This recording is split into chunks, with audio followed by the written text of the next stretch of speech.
لكن بشكل عام فترة القرن ال19 هي كانت فترة نشاط الاستعماري لإنجلترا وفرنسا، اللي تم فيها بقى استعمار منطقة شمال أفريقيا بالكامل، فرنسا منطقة المغرب، إنجلترا وفرنسا تقاسموا النفوذ، ومنطقة الشام والعراق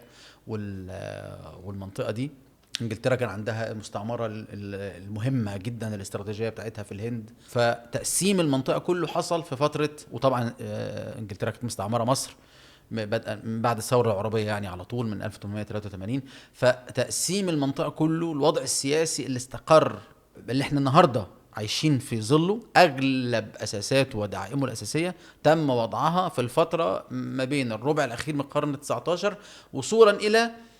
فترة الخمسينات، اللي هي فترات الاستقلال الوطني والثورات والحروب اللي ابتدى فيها بقى يعني الاستقلال في مصر وفي الجزائر وفي ليبيا وفي اليمن، ويعني فترة اللي هي الاستقلال الوطني اللي أسست بناء عليه الجمهوريات العربية